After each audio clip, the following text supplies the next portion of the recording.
Hey guys, ScannerDanner here. Today we're in my classroom at Rosedale Technical College. You guys have seen this room before. We are working on a 2008 Ford F150 with a 4.2 liter engine. My students are actually gone for the day. We did this with them, so I already know what's wrong with the vehicle, but this will still be of value for many of you who are looking for different testing procedures, different methods. That's what we're going to be doing here, and primarily what we're covering is a misfire. So the history of the car is it had new spark plugs, new wires put on it, and it had 3 different coil packs installed on it before they brought it here. I believe someone may have told them he needs an engine computer, and we're verifying that. I'm not sure, but that's the history of the vehicle. And by the way, since we're here and I've already done this, I'll just tell you guys up front that yes, this thing needs an engine computer. Okay, so if you've seen these types of videos before, then maybe this one isn't for you. But I have a list here of items that I want to cover. And even if you've seen me troubleshoot faulty drivers on Fords and replace a computer, there might be some things that you can learn. So let me just kind of give you an idea of what I want to cover. One, and these are not in any particular order, but this is what will be covered in this video. Injector shutdown. Does the computer shut the injector down or not with this particular misfire? Another one is, can we use the downstream oxygen sensors to identify the type of misfire? 3 would be, I have some thermal imaging camera pictures of the exhaust manifolds, and we can actually see what cylinders are misfiring with the thermal imaging camera, so that's pretty cool. In fact, we'll just talk about those right now. What I started with when I pulled the truck in was looking at my cylinders. Just given the history of this is before scanning it or anything. I just grabbed the thermal imaging camera, and here's some pictures of the driver's side. Driver's side would be cylinders 4, 5, and 6. And if you look closely at these pictures, what you'll see is our number 4 cylinder, the exhaust manifold runner, is colder on the number 4 on the driver's side.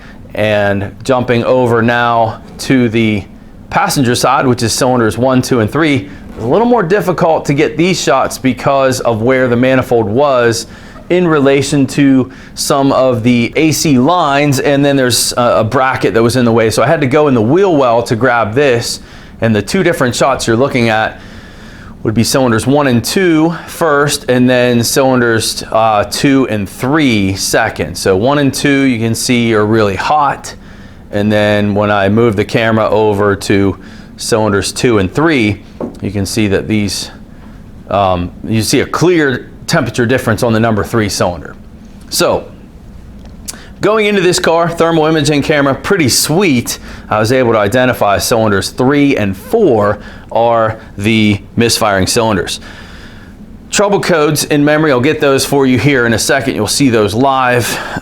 We do have a coil B circuit fault. Coil B is the coil that's controlling cylinders 3 and 4. We'll come back to that. I want to show you guys the wiring diagram for this system, how it's controlled. This is actually a waste spark system. Surprising it's not coil unplug. And then I think a final piece would be, and I may be missing some stuff, I'm just trying to give you guys an intro on where we're going with this. The final piece would be, can we just use a voltmeter to identify the coil firings on this? That was one of the complaints that my friend Pete Latour is actually, this is a friend of his, friend of a friend, one of those kind of deals. The car came up to school. But Latour's Auto, for you guys that don't know, is primarily where I do most of my work. So my friend Pete Latour, you guys hear me say that a lot, my friend Pete. Some of you are like, who's your friend Pete? Pete Latour, his friend, he sent me this car, and he said that they were asking him whether or not it was normal to read battery voltage on the coil control wire. And so we're going to visit that. Can we identify coil firing, on-off firing of an ignition coil with just a voltmeter? And then we're going to plug in my favorite, which is my test light, control testing with a test light. We're going to plug that in as well and see how that reacts. and then of course the scope waveform of it and see what it looks like. So I'll give you guys multiple ways. Not all of you have lab scopes, and I get that, and that's kind of my thought process here, is trying to figure out what tests can we use to identify particular problems. So that's it. You guys know what we're doing. We have a driver issue for coil B3, which is cylinders 3 and 4, and we're going to identify the process going through this. I hope you guys stick around. I think you'll like this. This will be a nice review for some of you, and this will be a great learning lesson for the rest of you. Let's get started. So some pretty cool shots with that thermal imaging camera. I really like that. I think it's a tool that would be useful in other applications. Maybe not necessarily for this one. You certainly didn't need it to identify cylinders 3 and 4 were the ones that were misfiring in light of this fault code that you're now looking at. This ignition coil B primary secondary circuit fault. And then of course the test light test, which I can show you too, the RPM drop test. You're going to see there's not going to be spark on this, so it wasn't hard to identify cylinders 3 and 4. But I like that thermal imaging camera. There's some value in that tool, and I've done one parasitic drain test with it so far. There'll be more coming the more I use it and see where it's applicable and where, you know, something of interest for sure to me. Given that I just mentioned that, let's do the quick RPM drop test or cylinder drop test with the test light. You guys have seen me do this a few times in other videos, many times, some of you. Let's do it to this truck real quick.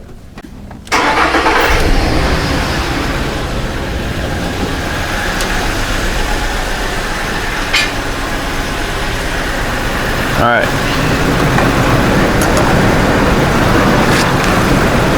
Again, all this done in hindsight. I would have rather had you guys with me initially, but it doesn't always work that way. I have one of the plug wires off already. It's in the back. Let's get some better light on that for you guys. All right, guys. Simple test. Test light to battery ground. Hold the test light closer than your finger. Okay, that's a good coil. No reason to check this one in my application because these two are on the same coil. I'm worried about coil B. I'm not sure which one it is. Next one down.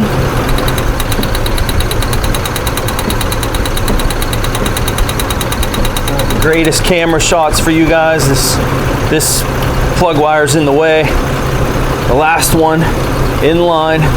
Pull this guy off. There is nothing there at all. I know you guys can't see that. The last hole. In fact, I'm so confident where we are with this. Here, can you see that hole? Put my finger over it. Right there. My finger's on. Fingers on the hole, not getting shocked at all. And that's its companion here. There's no spark from that one either. So this coil is completely dead. I think in some of the other ones I've shown, here I'll pull this one off too. I wouldn't normally do this without the test light, but I know there's no spark here. I checked it already. There's your other one, the top one. It's off too. Put my finger over that hole. And again, this is not something you would normally do. You would never take a spark plug wire off and not give that spark anywhere to go. Right, that's what we use our test light for. You see I'm putting my finger over that. Not recommending that practice. Just proving to you guys where we are, which is a dead coil. So this goes in pairs. These two are one coil. Here's another coil, and here's another coil. It's all in one housing on this design. All right, sorry about the oil stain on my wiring diagram. That sucks. But here's my ignition coil.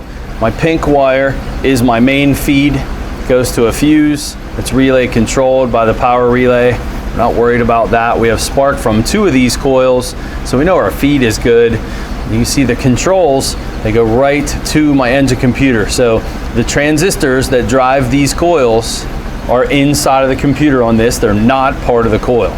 Typical Ford design, okay?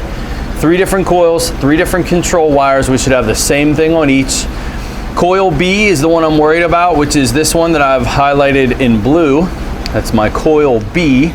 We looked up the firing order. I'm gonna save some time here. firing order and cylinder layout is this: 142536. This is my passenger side, right? 1, 2, 3. So here's the front of the vehicle. 1, 2, 3. Cylinder 3 was cold, right, on my infrared temp or my thermal imager. 4, 5, and 6 on the driver's side. Again, cylinder 4 was cold in comparison. And then if you want to do cylinder layout, what you do is you, as far as companion cylinders, and this being a waste spark, we split the cylinders in half, put 5, 4, or 5, 3, and 6 underneath 1, 4, and 2, which is what I did here. Notice your companion cylinders are 3 and 4. Now I have this, incorrect really in how this is listed. On the car, 4 and 3 is the last coil in that assembly. Then there's one in the middle and one on the end. So this is B. I'm not sure A and C. This could be A and C, or this could be C and A. Doesn't matter. The fact is coil B is 4 and 3. That matches our fault code. Okay, and it says that here, by the way, on the diagram as well. It lists that as a B, and up here too. Ford has done this for a while. I probably could answer it. 4, 3 would be B. 1 and 5 is A.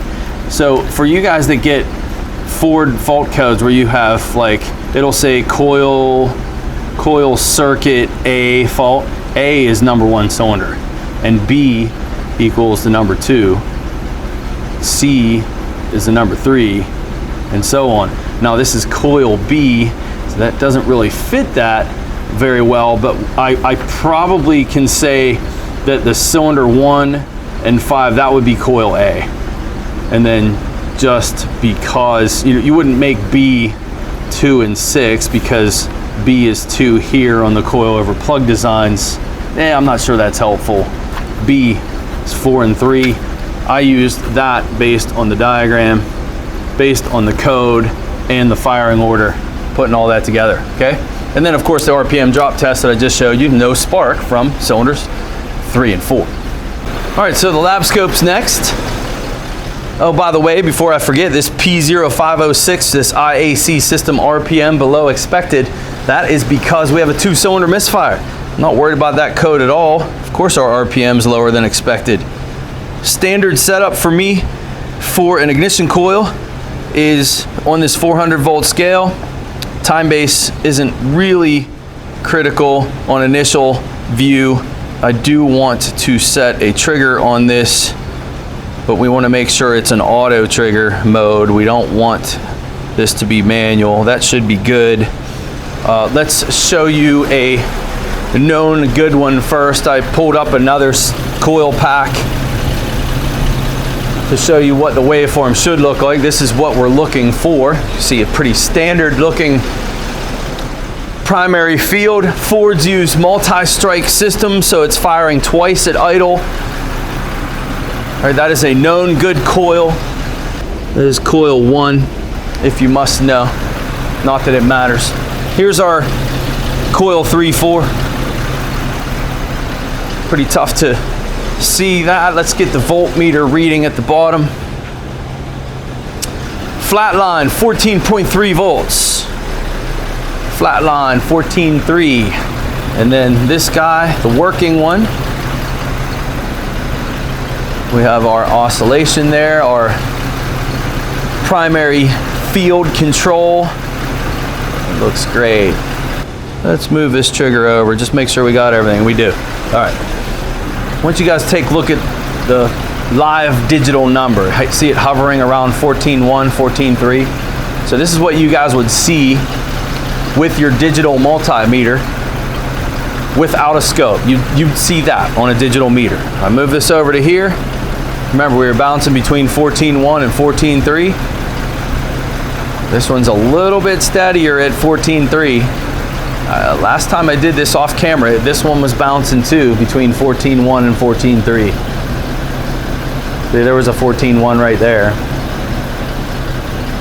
A lot more steady at 14.3. There are some spikes in there on occasion. I do have peak detect turned on, and that's a real high sample rate. And there are other coils firing, sharing a power feed. You're going to get some noise. But here's the fact of the matter with this. There is no way that I'm going to use that little bit of activity and say that my coil's firing just with a voltmeter. I mean, maybe you could, maybe. There was a 13.9 right there. So there is some more fluctuations in the voltage on the live number. This should be the one we're all looking at. Comparing the two. For sure, more activity. Is that enough? I don't know. That's not my preference. Here's my preference. You guys know this test. You want to know if you have control on an ignition coil. Get yourself a good incandescent test light. Do not use an LED test light for this. Put your test light on there. Steady light, no control, right? We'll move both together. Move the scope one and the test light. And notice the flicker. What makes the test light flicker on and off is that waveform you're looking at right there. Now there's less voltage spikes on there because of my light, so don't worry about that. You see it kind of cleaning up that signal. That's kind of cool. But is that light flickering? Yes, it is. There is control on that coil.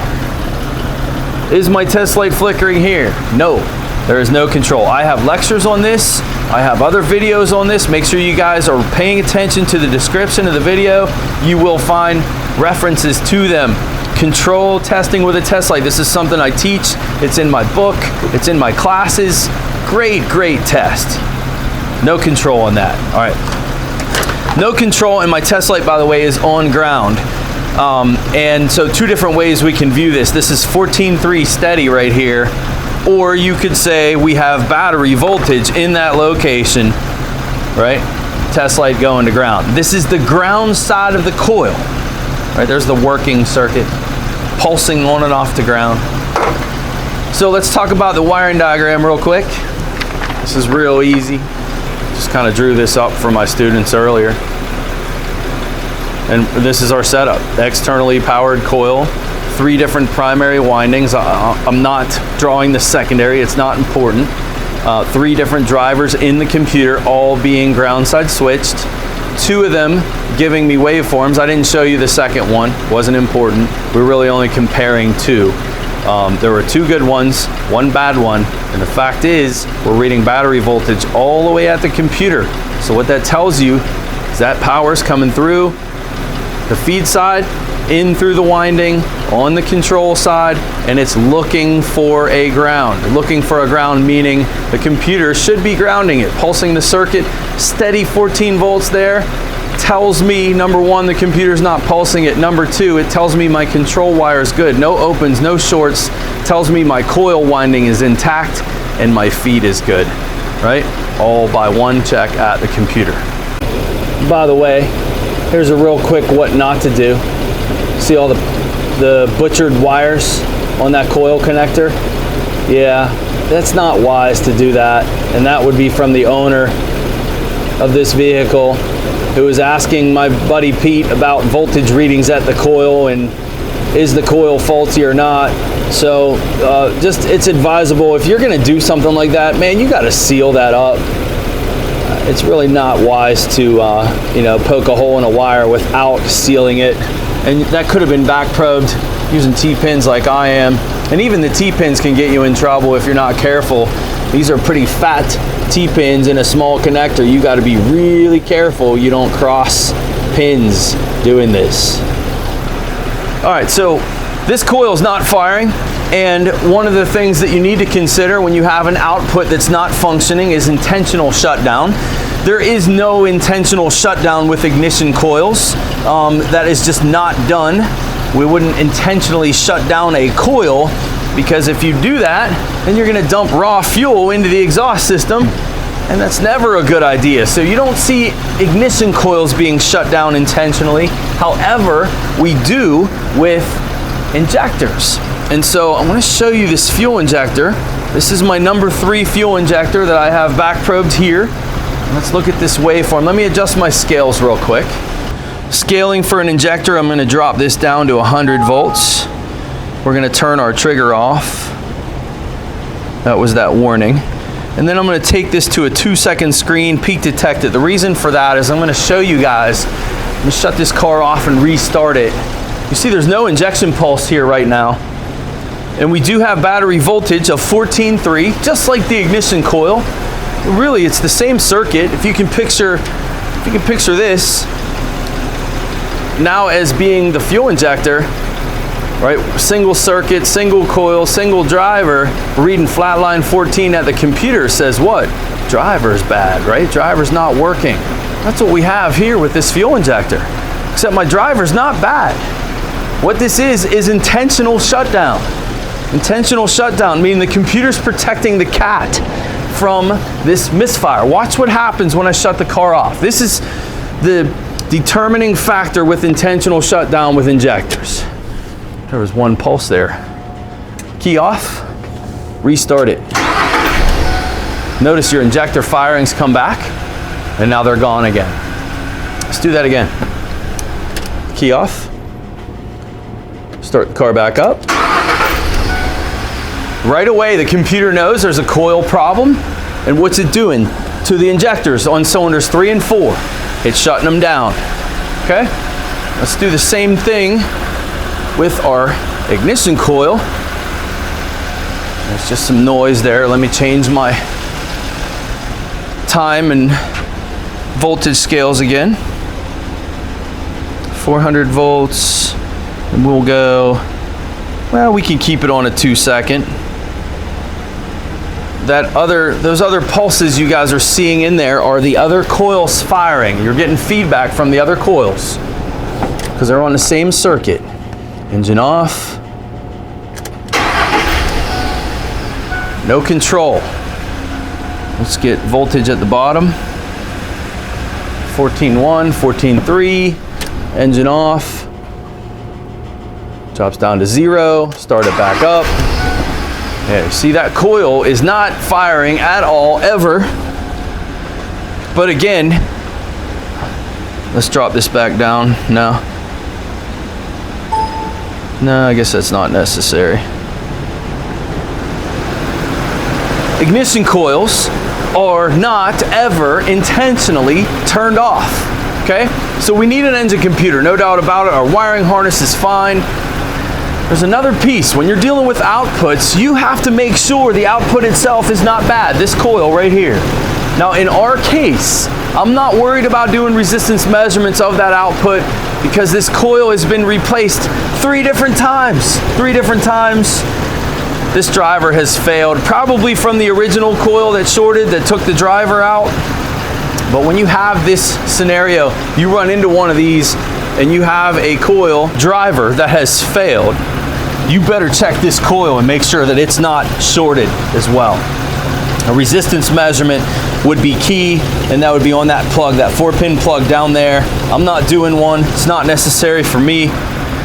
There's other ways you could do it too. We could do a resistance measurement up here, unplug the computer connector, and then find the fuse that feeds the coils, pop that fuse out, and then go on the dead side of the fuse down to this circuit. So in other words, we could take the fuse out here and go 1 meter lead connected here, and then the other one we would, sorry, this is hard to do, drew that off camera.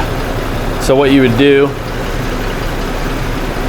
disconnect the computer, disconnect the fuse, go from the dead side of the fuse to the disconnected computer pin for this coil, and then what you'd be doing with your ohm meter is sending the little small current trickle trace through the circuit. You could do your resistance check there. Again, the ohm meter is not the greatest tool in the world, but at least you would know if it was a shorted primary winding or not. You can see them with the ohm meter. So my suggestion would be, if you don't know, you see a bad computer driver on one of these, change the coil anyway. This had 3 of them. I'm not worried about it. All right, injector intentional shutdown control testing. We're good there. One more piece, and this is something that is relatively new to me. It's only something that I have read about, and that is using the downstream oxygen sensors to tell you what kind of misfire you have. And so the theory with that is if you have a fuel injector that's not firing, you're dumping just oxygen into the exhaust, and the cats are going to catch and store oxygen and really not be able to store any more, and so your downstream sensors are going to be lean. Whereas if you have an ignition misfire, hang on, let me configure this. Those are my downstream O2s that I graphed. With an ignition misfire, you have a bunch of fuel and oxygen that's going into the exhaust, and what that's going to do is deplete the cat of oxygen, because all that extra fuel going in there, and your downstream O2 is going to be rich. So that's the theory with the ignition compared to fuel misfires using the downstream O2s. Here's the problem with that. Check out my downstream O2s. They're ultra lean. So if you're going to use that method, what are you going to say to yourself? You're going to say, hey, my car has a no fuel misfire. And you'd be correct in that no fuel misfire is this fuel injector that's been shut down on this pin, right? My fuel injector is not firing on cylinders 3 and 4. There is no spark on cylinders 3 and 4. So we have a variable when it comes to that particular test. Cannot use the oxygen sensors in this scenario. So what's our takeaway here? Takeaway here, we got a faulty driver in the computer. We want to make sure when we have faulty output drivers that we're doing our checks on that output. Make sure the output's not shorted. Very, very important. In this case, again, 3 different coils were put in it. Showed you guys how to do the resistance measurements. Don't forget about intentional shutdown of your fuel injectors. I have that in some lectures in my class where you could get burned on that. Imagine if you started on this vehicle checking the injectors and you found that cylinders 3 and 4 fuel injectors weren't firing. Maybe you couldn't communicate with the scan tool or with the car, or for whatever reason you didn't have the trouble code we had. That was key, that we had an ignition coil B circuit failure. Yeah, that would put you away from the injectors. But don't forget about intentional shutdown. It can burn you. I was at a garage that had replaced a computer for that before. Downstream O2s, variables to that. Can't use that for misfire analysis in all applications. Thermal imaging camera was pretty sweet. I like that. Our control testing with the test light, the flickering of the test light, great test, timeless test, man, you can use in all year make and model cars. There's some variables with that as well, depending on where the transistor is. If the transistor lives in the coil, then we really can't do that control circuit testing. But I love that test, great test.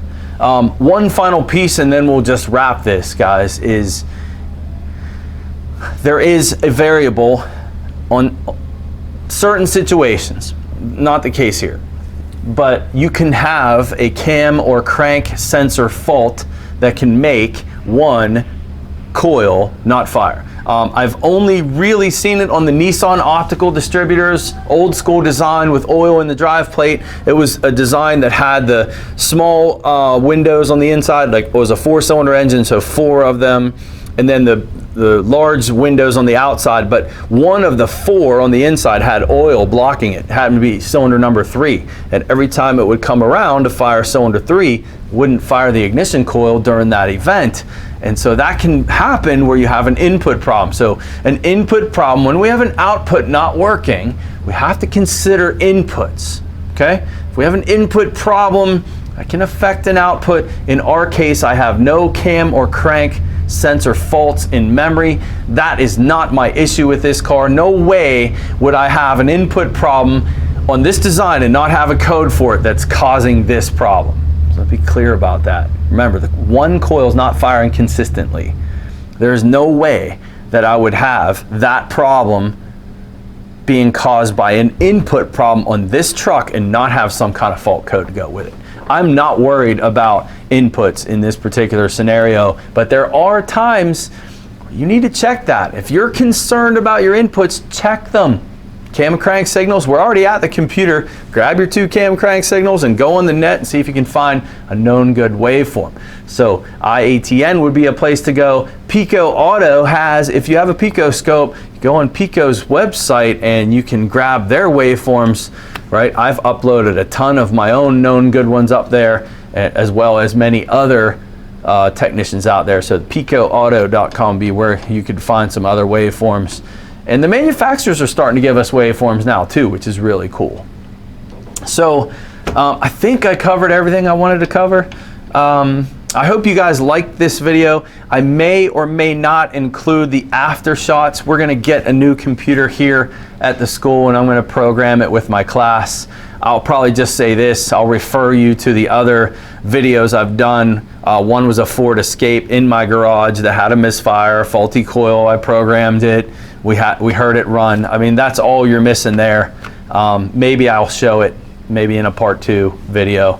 I won't include it here on this one. I want to get this up there for you guys.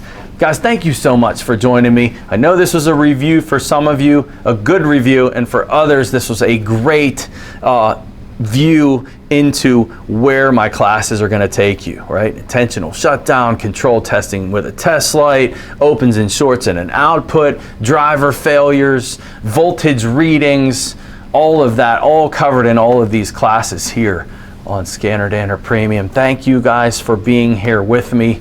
I'll see you next time.